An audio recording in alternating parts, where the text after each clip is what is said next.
आज के इस वीडियो में हम बात करेंगे बीएससी क्लास से रिलेटेड बायो इनऑर्गेनिक चैप्टर पर एक और क्वेश्चन। और आज का क्वेश्चन रहने वाला है क्लोरोफिल।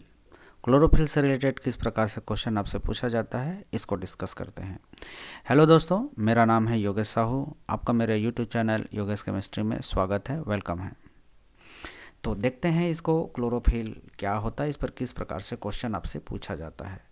अच्छा, इसमें हम क्लोरोफिल कहाँ पर होता है तो थोड़ा देख लेंगे। जैसे कि आपका ग्रीन प्लांट जो होता है, ग्रीन प्लांट के अंतर्गत क्या होता है, क्लोरोप्लास्ट पाया जाता है। और ये जो क्लोरोप्लास्ट आप देख रहे हैं यहाँ पर, इसी क्लोरोप्लास्ट के अंदर में क्लोरोफिल पाया जाता है, जिसका स्ट्रक्चर कुछ इस प्रकार से होता है। और इसी स्ट्रक्चर को हम यहाँ पर डिस्कस करने वाले हैं। इसका स्ट्रक्चर कैसे होगा, इसका पोरफायरिन रिंग कैसे बनता है और इसका जो काम क्या है, ये सारा चीज़ हम डिस्कस करने वाले हैं। तो इस पर क्वेश्चन किस प्रकार से होगा, तो आपको डायरेक्टली कुछ इस प्रकार से क्वेश्चन पूछ देगा, ये 4-5 मार्क्स का।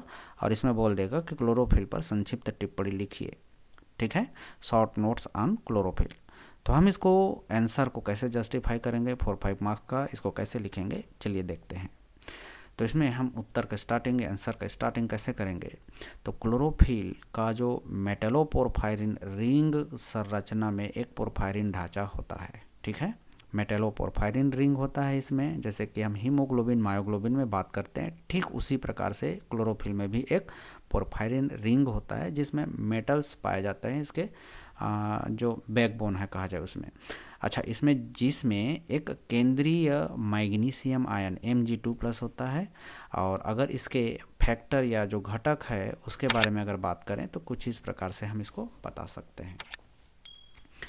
तो अब बात आती है इसका जो फैक्टर है, घटक है, क्या क्या है। तो देखते हैं इसको योगेश, क्या क्या है। आप पूछ सकते हैं कि योगेश क्या है इसका ढांचा, क्या है इसका जो घटक है वो क्या है। तो देखते हैं। तो सबसे पहले तो हम इसमें देखेंगे पोरफायरिन ढांचा होगा। ये पोरफायरिन ढांचा में अगर देखेंगे तो ये 4 पायरोल रिंग से बना होता है, सेम आपका हीमोग्लोबिन मायोग्लोबिन जैसे। और ये जो चारों पोरफायरिन रिंग होता है, ये सारे के सारे मेथाइन ब्रिज से जुड़ा होता है आपस में। ठीक है, और यह एक बड़ा समतल चक्रीय ढांचा बना लेता है, जैसे हीमोग्लोबिन में बनाता है। हीमोग्लोबिन के बारे में आपको पता ही होगा, अगर नहीं पता तो आप पिछले वीडियो में जाकर उसके बारे में चेक कर सकते हैं, देख सकते हैं। पूरा डिटेल स्टडी ये पोरफायरिन रिंग के बारे में वहाँ पर किया गया है। अच्छा, इसमें जो दूसरा घटक इसमें हम देखेंगे तो केंद्रीय मैग्नीशियम आयन, जो सेंटर में मैग्नीशियम आयन होता है। और ये मैग्नीशियम आयन Mg2+ के फॉर्म पर पाया जाता है। पोरफायरिन रिंग के ये केंद्र में स्थित होगा रिंग का। यह धातु आयन प्रकाश को अवशोषित करने और क्लोरोफिल के जो संपूर्ण कार्य है, संपूर्ण फंक्शन है, उसके लिए बहुत ही ज़्यादा महत्वपूर्ण होता है। अच्छा, दूसरा इसमें हम देखें तो इसका जो साइड चेन है, साइड चेन मतलब जो पोरफायरिन रिंग है उसमें साइड चेन पाया जाता है। इसके बारे में अगर बात किया जाए तो पोरफायरिन रिंग पर बहुत सारे साइड चेन होते हैं, जो इसका कार्यात्मक यूनिट होगा, मतलब इसमें कार्यात्मक भाग प्रेजेंट होते हैं। अच्छा, इसमें अब देखेंगे क्लोरोफिल, आपको पता ही होगा क्लोरोफिल कई फॉर्म पर पाया जाता है, अलग अलग कैटेगरी में इसको हम क्लासिफाई करते हैं, जैसे कि क्लोरोफिल ए, क्लोरोफिल बी। ठीक है, उसी प्रकार से अगर हम इसमें देखते हैं तो क्लोरोफिल ए में विशिष्ट स्थानों पर एक मिथिल समूह, मिथिल समूह पाया जाता है। और एक विनाइल समूह भी होता है। विनाइल समूह मतलब CH डबल बॉन्ड CH2। ठीक है, तो मिथिल समूह और विनाइल समूह होता है। जबकि हम क्लोरोफिल बी में देखते हैं तो उसमें एक फार्मिल समूह होगा, मतलब CHO ग्रुप होगा, कार्बोनिल समूह होता है। और एक अतिरिक्त CH3 समूह होगा, मतलब दोनों में CH3 समूह तो होता ही है, लेकिन क्लोरोफिल ए में विनाइल समूह पाया जाएगा, जैसे कि यहाँ देख रहे हैं विनाइल समूह। और क्लोरोफिल बी में हम देखते हैं तो वहाँ पर फार्मिल मतलब एल्डिहाइडिक समूह पाया जाता है, जो यहाँ पर प्रकाश के अवशोषण के गुणों को बदलता है। मतलब उसका जो इंटेंसिटी है जॉब करने की, वो यहाँ पर चेंजेस होगा।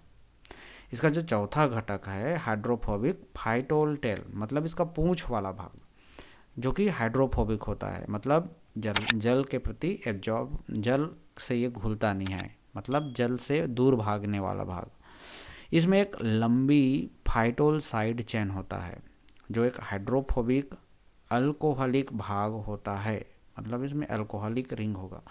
पायरोल रिंग में से एक के साथ जुड़ी होती है, जिससे क्लोरोफिल थाइलाकोइड झिल्ली में मजबूती से बंधा होता है। थाइलाकोइड झिल्ली मतलब अगर हम यहाँ पर देखें तो ये जो आप देख रहे हैं थाइलाकोइड, यहाँ पर ये जो रोटी रोटी के समान या सिक्का के समान एक जो देख रहे हैं आप, तो ये एक झिल्ली है, उस झिल्ली के साथ ये क्या रहता है, जुड़ा रहता है। किसके साथ, किसके साथ योगेश? तो ये जो हाइड्रोफोबिक एल्कोहलिक पार्ट होता है, जिसके थ्रू ये थाइलाकोइड मेम्ब्रेन से अटैच होता है। अच्छा, इसमें आप देखेंगे अभी हम क्या क्या डिस्कस किए। क्लोरोफिल ए में मेथिल समूह होगा, विनाइल समूह होगा, ये सारा चीज़ हम डिस्कस किए। यहाँ पर देखते हैं जो इसका जो सेंटर पार्ट है, सेंटर पार्ट में क्या है योगेश? तो सेंटर पार्ट में रहता है मैग्नीशियम धातु आयन, ये मैग्नीशियम आयन इसका सेंटर पार्ट में। अच्छा, ये जो पार्ट आप देख रहे हैं ये क्या है? एक पायरोल रिंग है। वैसे ही जहाँ जहाँ ये नाइट्रोजन दिख रहा है ये क्या है? पायरोल रिंग है। वैसे ही आप देखोगे यहाँ पर ये पायरोल रिंग है, वैसे ही आप देखेंगे यहाँ पर पायरोल रिंग है। तो ऐसे 4 पायरोल रिंग आपको यहाँ पर दिखाई दे रहा है, और सभी चारों पायरोल रिंग आप देखेंगे क्लियरली। तो यहाँ पर ये पायरोल रिंग पर क्या जुड़ा हुआ है? तो पायरोल रिंग से मिथिलीन ब्रिज जुड़ा होता है, जैसे कि आप यहाँ पर दिख रहे हैं। वैसे ही चारों में आपको दिखाई देने वाला है, यहाँ पर, यहाँ पर और यहाँ पर, तो ऐसे मेथिलीन समूह। अच्छा, अभी हम डिस्कस किए क्लोरोफिल ए पर। तो क्लोरोफिल ए का स्ट्रक्चर यहाँ पर दिया हुआ है। क्लोरोफिल ए में विनाइल समूह होता है ना? मेथिल समूह होता है और विनाइल समूह होता है, मेथिल समूह होता है और विनाइल समूह होता है। ठीक है, तो वैसे ही यहाँ पर ये मेथिल समूह और मेथिल समूह ऐसे यहाँ पर ग्रुप पाया जाएगा। और यहाँ पर देखते हैं ये फाइटोल चैन, ठीक है, ये फाइटोल चैन है, जिसमें यहाँ पर क्या होता है? तो एल्कोहलिक ग्रुप होता है। तो एल्कोहलिक ग्रुप इसमें पाया जाएगा, ये फाइटोल चैन में ही। हम आगे इसके कार्यप्रणाली पर डिस्कस करते हैं। तो इसमें हम देखेंगे इसका कार्यप्रणाली पर।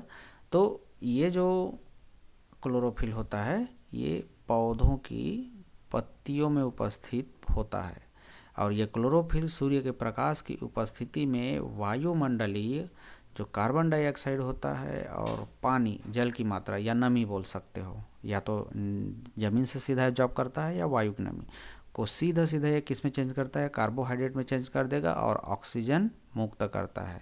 जैसे हम सबको पता है पेड़ पौधा क्या देता है? हमें ऑक्सीजन देता है। तो साथ में अपना खाना भी बनाता है कार्बोहाइड्रेट, जिसका भी यूज हम करते हैं, और ऑक्सीजन पर रिलीज करता है। ये संपूर्ण अभिक्रिया को हम कैसे व्यक्त कर सकते हैं? तो कैसे व्यक्त कर सकते हैं योगेश? तो नीचे देखिए, यहाँ पर आप देख सकते हैं carbon dioxide plus water molecule, सूर्य प्रकाश पर ही अभिक्रिया होगी। यहाँ पर हम क्लोरोफिल भी लिख सकते हैं। क्लोरोफिल क्या कर लेता है? क्लोरोफिल सूर्य प्रकाश को एब्जॉर्ब कर लेगा, ठीक है, और ये कार्बोहाइड्रेट में चेंज कर देगा और ऑक्सीजन रिलीज कर देता है। जैसे हम एक पर्टिकुलर एग्जांपल देखें, जैसे ग्लूकोज के बनना को समझा सकते हैं। यहाँ पर 6 कार्बन डाइऑक्साइड 6 H2O, तो यहाँ पर ग्लूकोज बनेगा और 6 मोल ऑक्सीजन मॉलिक्यूल रिलीज हो जाएगा, ठीक है, ये वातावरण में चला जाता है। इस अभिक्रिया में आगे हम डिस्कस करें तो इस अभिक्रिया को प्रकाश संश्लेषण कहते हैं, जो हम देख रहे हैं ऊपर। कौन सा अभिक्रिया? तो जो कार्बोहाइड्रेट बनने की प्रक्रिया जो होती है सूर्य प्रकाश की उपस्थिति में क्लोरोफिल के द्वारा जो सूर्य प्रकाश को एब्जॉर्ब कर लेता है और आगे की प्रक्रिया होती है, ठीक है।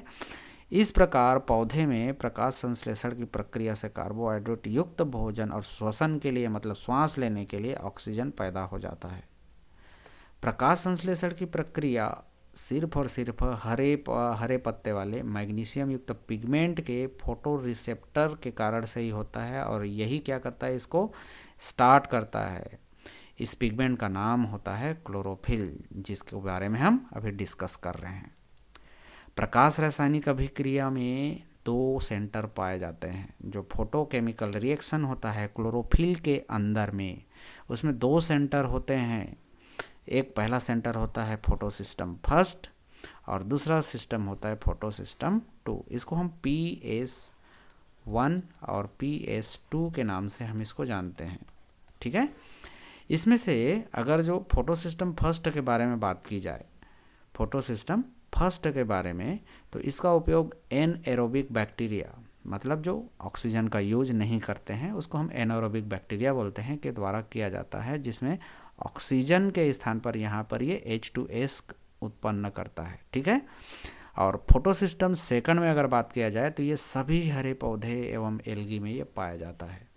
क्लोरोफिल सूर्य के प्रकाश से ऊर्जा को ग्रहण करेगा, कैप्चर करता है, उसको फिक्स कर देता है, जिसका उपयोग फोटोसिस्टम सेकंड के द्वारा ऑक्सीजन के उत्पादन में सीधा सीधा किया जाता है। अच्छा, क्लोरोफिल कई किस्म के पाए जाते हैं, जैसे कि अभी हम ऊपर स्ट्रक्चर में हम डिस्कस कर रहे थे। क्लोरोफिल ए होता है, बी होता है, सी होता है, डी होता है, ई होता है, ये बहुत सारे टाइप के इसके पाए जाते हैं क्लोरोफिल के।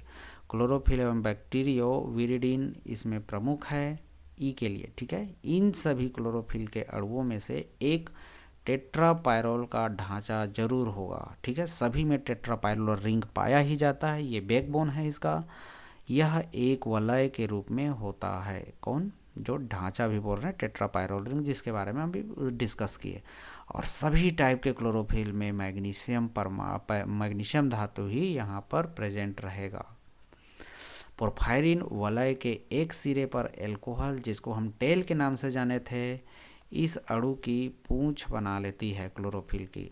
शीर्ष मतलब इसका हेड हो जाएगा, और पूंछ के ढांचे से जुड़े अन्य परमाणु में थोड़े थोड़े परिवर्तन हो सकते हैं, जैसे ए में अलग होगा, बी में अलग होगा, सी में अलग होगा, डी में अलग होगा। इस प्रकार से हम बात करेंगे तो क्लोरोफिल के बहुत सारे क्लास बन जाते हैं, जिसमें से ज़्यादातर जो फेमस है या जिसका ज़्यादा यूज होता है, ज़्यादातर हम इसका स्टडी करते हैं, वो है क्लोरोफिल ए और क्लोरोफिल बी।